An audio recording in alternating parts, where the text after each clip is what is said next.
The sand was white, almost blinding under the sharp California sun. It stretched out endlessly, indifferent to every soul who stepped on it. That Saturday morning in the summer of 1966, Santa Monica Beach felt alive in a way only Southern California beaches could in that era, full of promise, energy, and a certain kind of raw honesty that came with the ocean air. The light came in flat and early, painting everything in golden hues, while somehow remaining brutal at the same time, cutting through the haze and making every detail stand out with almost painful clarity. The Pacific Ocean rolled in with its steady rhythm, wave after wave crashing against the shore. It didn't care who you were. The gulls circling overhead didn't care either. They screamed and dove for scraps without regard for status, ambition, or reputation. The sand itself, warm and shifting underfoot, held no judgment and no memory. It didn't matter if you had spent the last 15 years sculpting your body into something extraordinary. It didn't care about trophies, sacrifices, or the quiet battles fought in gyms across continents. The beach simply existed, vast, timeless, and utterly impartial. Yet the people on it cared deeply. By mid-morning, nearly 200 souls had already claimed their spots across the golden expanse. Families arrived early with heavy coolers packed with sandwiches, sodas, and fresh fruit. Bright umbrellas bloomed like colorful flowers against the sand, offering shade to mothers watching over energetic children.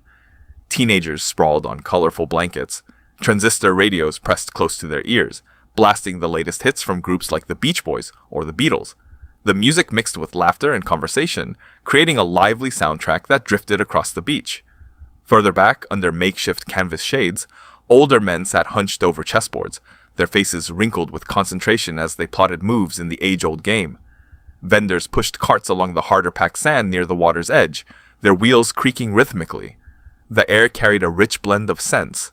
Sweet coconut oil slathered on sunbathers' skin, the sharp tang of salt from the ocean, and that faint, metallic undertone that always seemed to cling to the Pacific breeze. Children shrieked with delight and shock as they ran into the cold water, the waves stealing their breath and making them laugh even harder as they retreated to the safety of the sand. At the far end of the beach, where the crowd began to thin and the sand felt firmer and drier underfoot, something different was happening. Here, away from the main clusters of families and sunseekers, a group of large men had set up camp.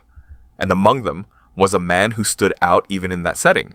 He was enormous, not simply tall or broad or heavy in the casual way people sometimes used the word. No, he was constructed on an entirely different scale than ordinary men. His shoulders carried a powerful geometry that seemed to defy normal human proportions. His neck was thicker than the thighs of many grown men. When he moved, the sand didn't just yield beneath him, it shifted and adjusted, as if the ground itself recognized the extraordinary weight and power being placed upon it. His name was Rolf. 26 years old, he had come from Stuttgart, Germany, just 2 years earlier. He arrived with little more than a suitcase, $300 in his pocket, and a thick German accent that often made Americans smile before they could stop themselves. But what he brought above all was a body that had been winning competitions since he was 17 years old. Rolf's journey in bodybuilding had been remarkable. He had placed fourth in a regional amateur competition in Munich when he was still a teenager. From there, his progress was steady and impressive. Third in Stuttgart, then second, and eventually first place repeatedly for 4 straight years. His physique was the kind that commanded attention. In gyms back in Germany, and now in Los Angeles, other men would quietly set down their weights and simply look.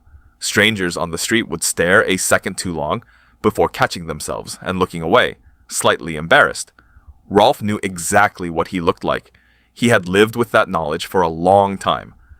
But there was something else Rolf carried with him, a quiet frustration that felt like a splinter buried deep under the skin. In this new country, bodybuilders like him were rarely taken seriously as fighters.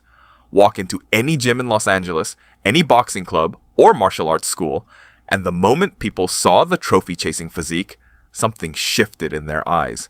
A subtle dismissal. Expectations lowered. He had felt that look too many times to ignore it anymore.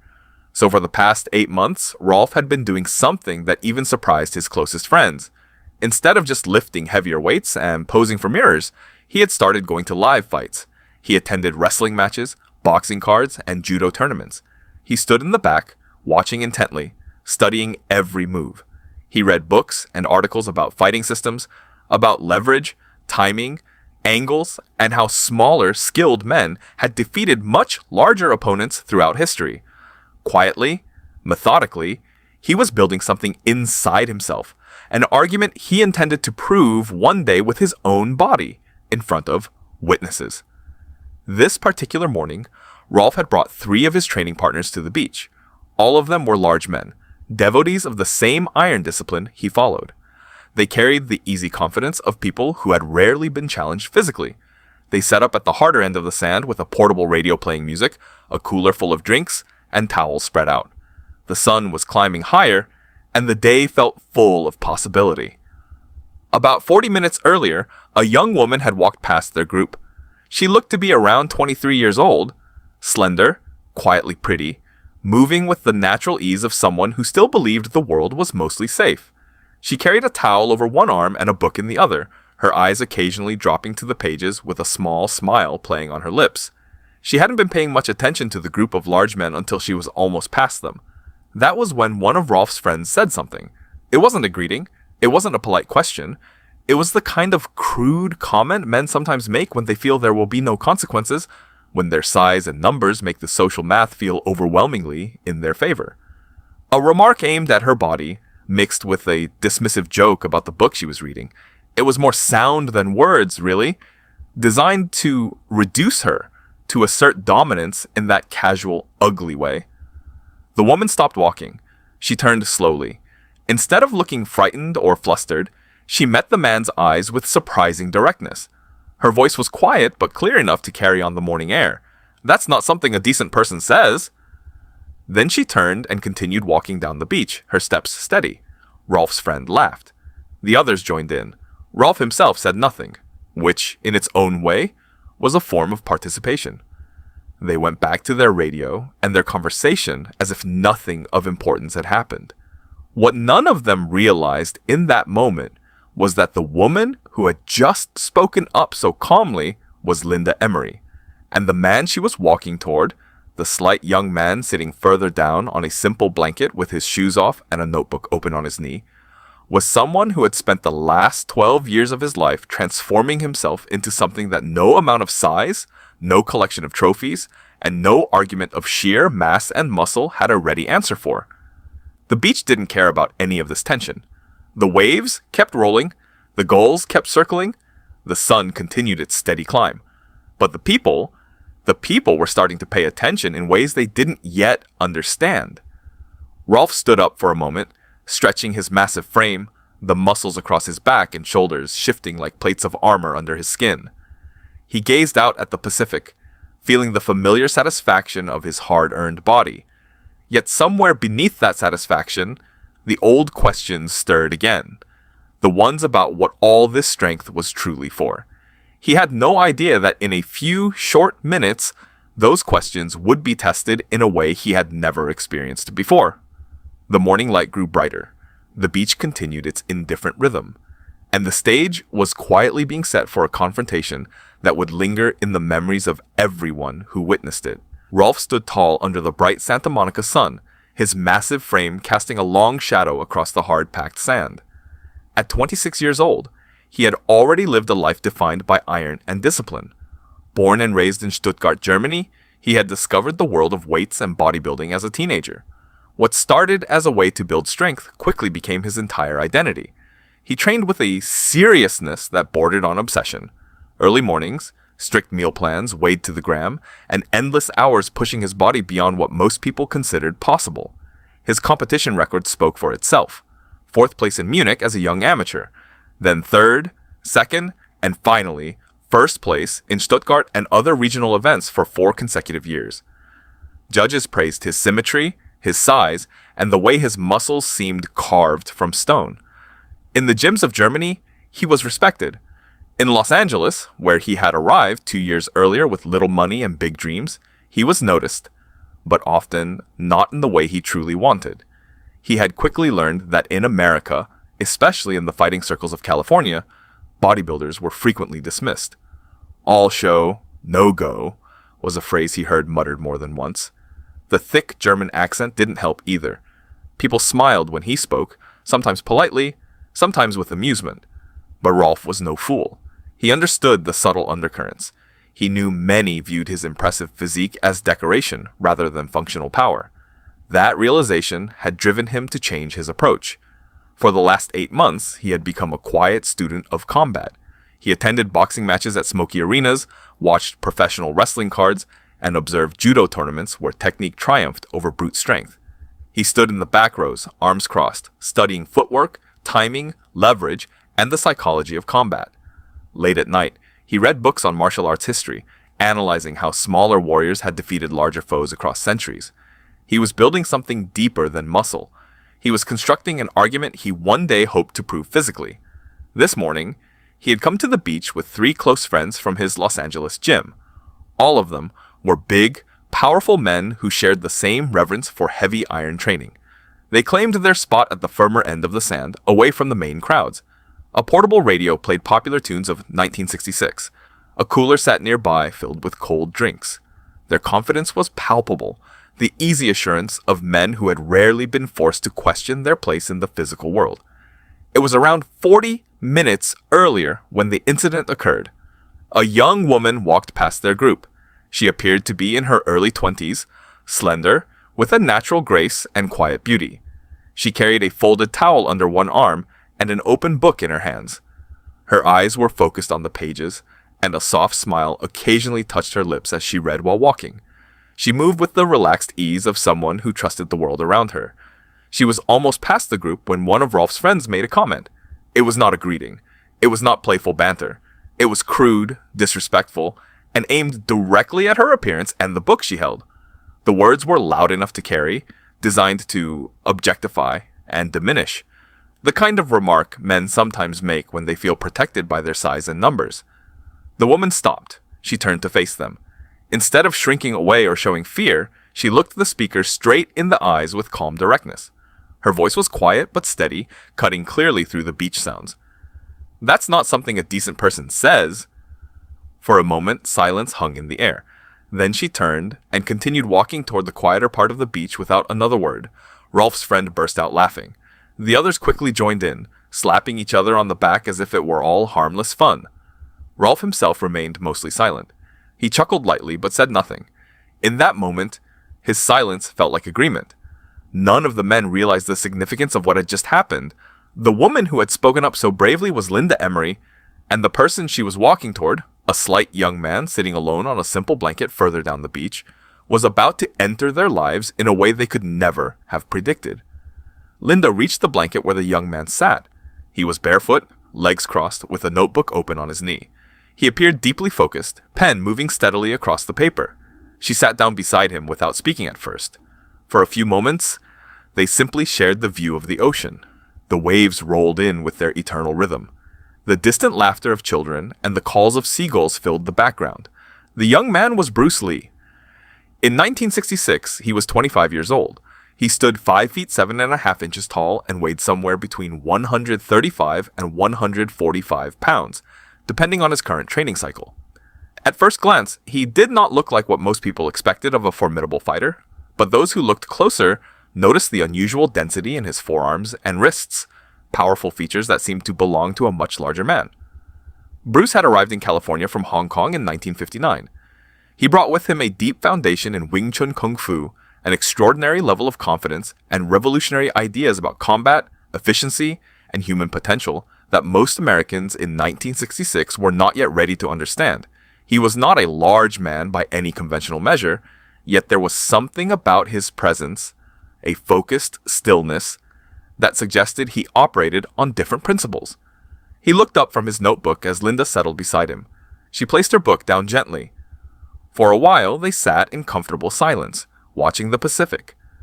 Bruce noticed the slight tension in her posture. He had heard the exchange from a distance, the crude comment, her calm response. He didn't need many words to understand what had happened. Linda gave a small shake of her head, as if to say it wasn't worth pursuing. But Bruce was already rising to his feet. His movements were smooth and economical. He brushed a bit of sand from his pants and began walking toward the group of large men at the other end of the beach. The distance was not great, perhaps a couple of 100 feet, but each step was taken with complete awareness. The sand was soft here, muffling his footsteps. Most people at that end of the beach were still absorbed in their own activities. The radio played on.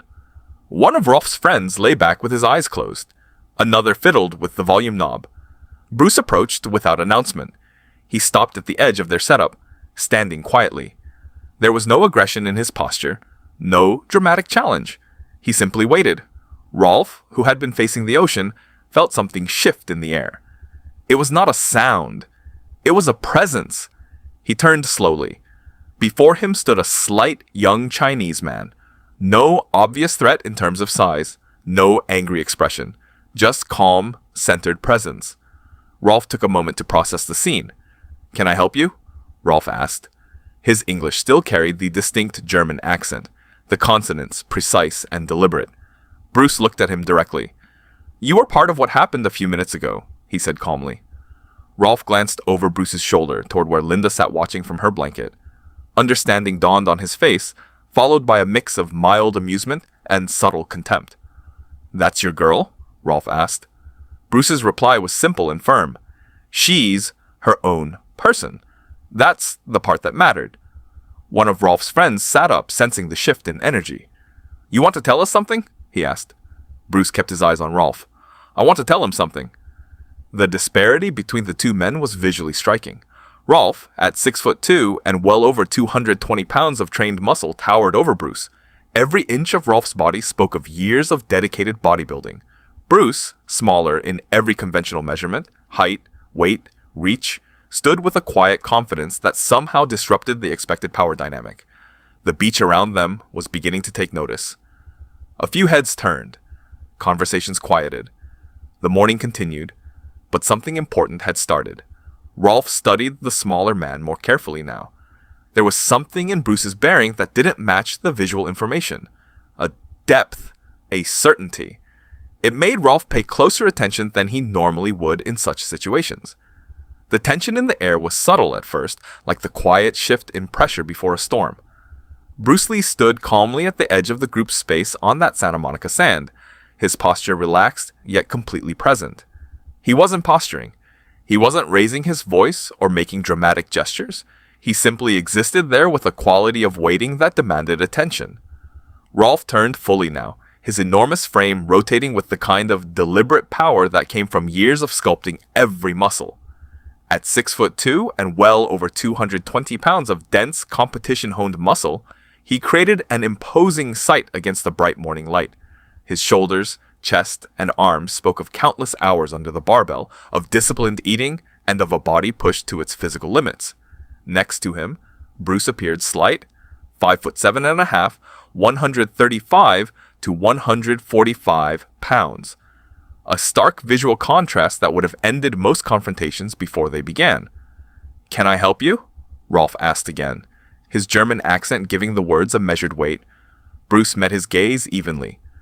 "You were part of what happened a few minutes ago with the woman who walked past."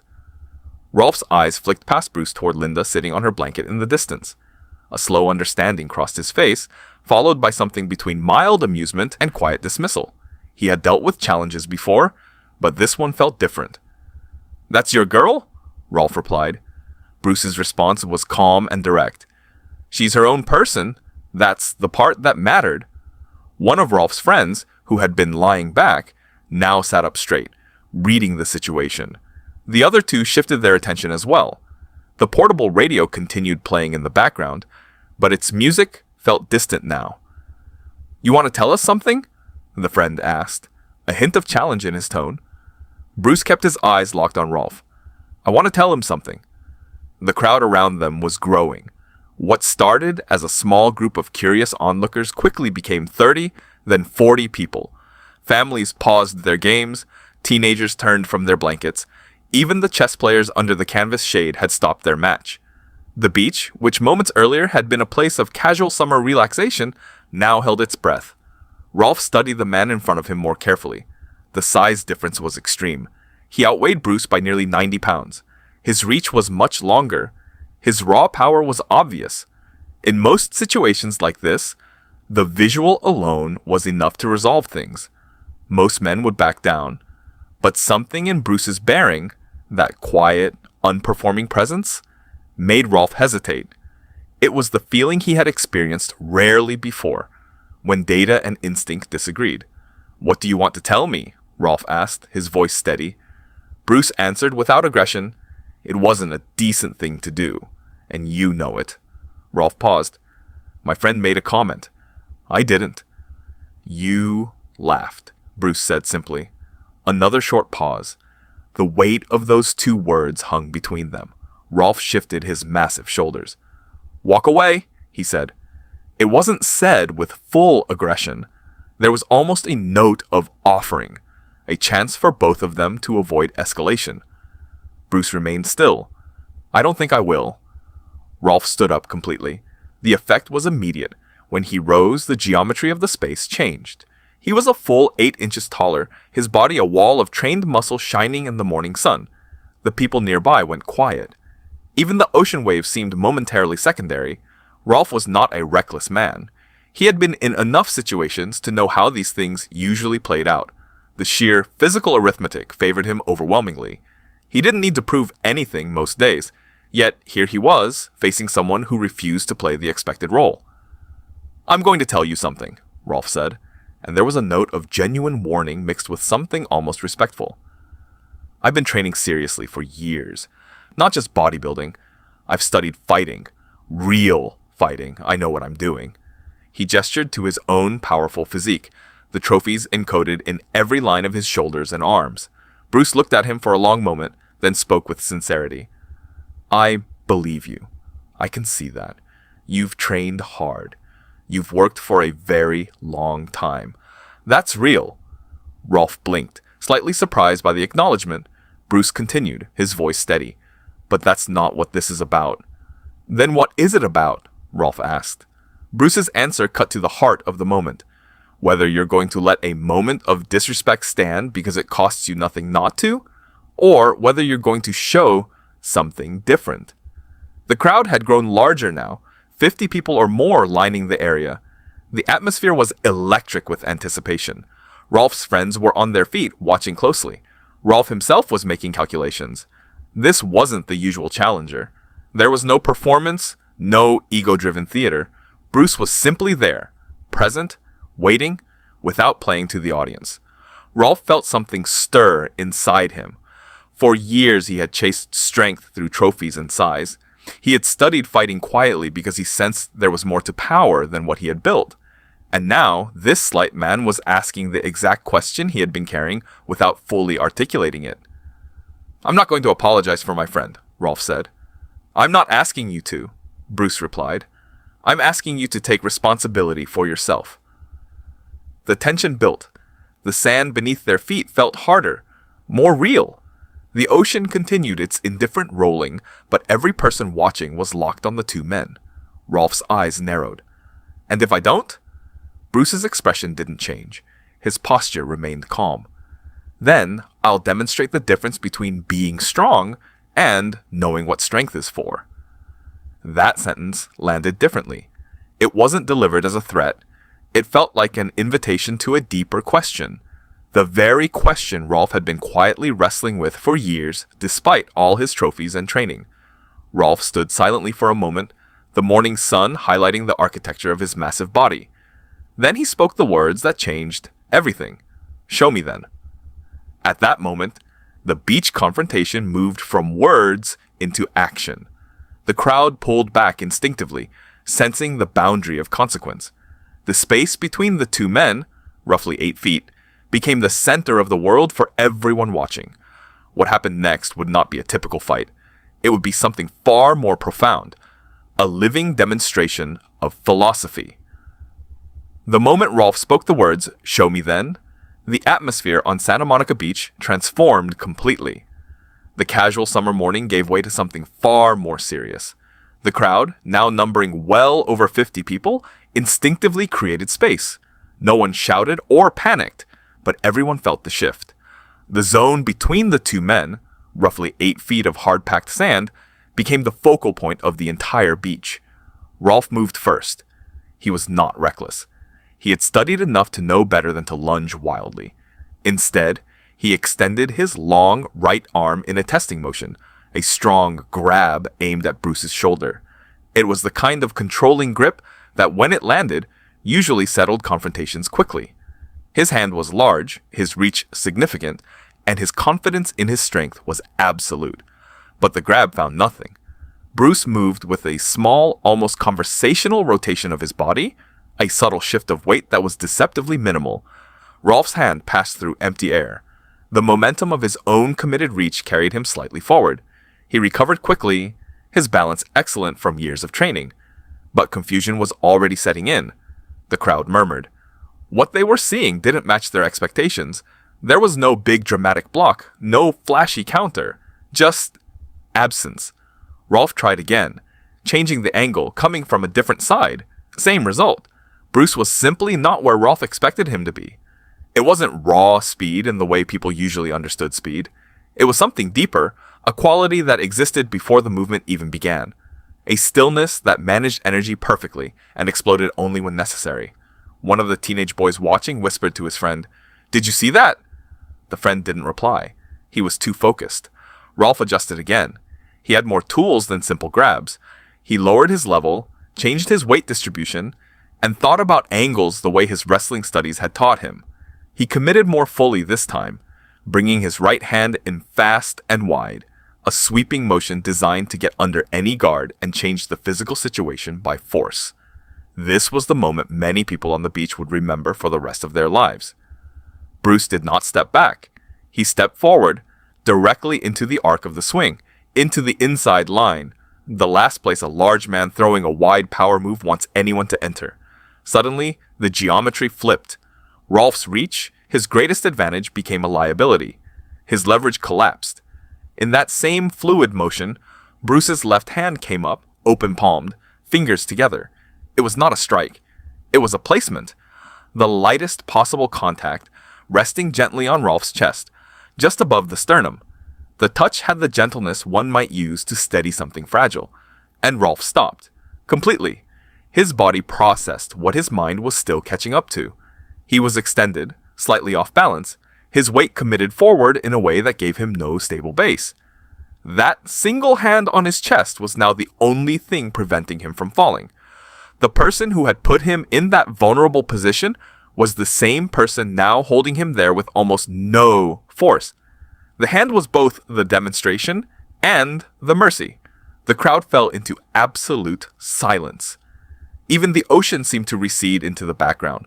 The goals, the distant radio, the sounds of children, everything faded.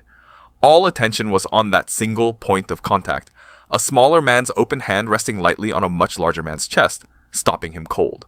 Rolf's eyes moved from Bruce's hand to Bruce's face. There was no triumph in Bruce's expression, no smug satisfaction, no performance for the audience. What Rolf saw in Bruce's eyes was recognition, a deep, quiet understanding of the moment and what it truly represented. For the crowd, it looked like a smaller man had magically halted a much larger one. For Rolf, it was something far more profound. In that instant, he felt the answer to the question he had carried for years. The difference between being strong and knowing what strength is for. One perfect moment of stillness passed. Then Bruce stepped back smoothly, removing his hand with the same care he had placed it there. The crowd exhaled as one. After a few seconds of stunned silence, someone at the back began to clap. It was not wild applause. It was careful, respectful, the sound of people honoring something they didn't fully understand but knew was significant. More people joined until the clapping spread through the gathered onlookers. Rolf remained standing where he had been stopped.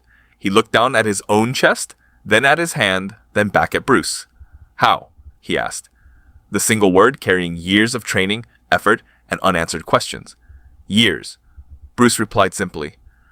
"The same years you put in, just pointed at something different."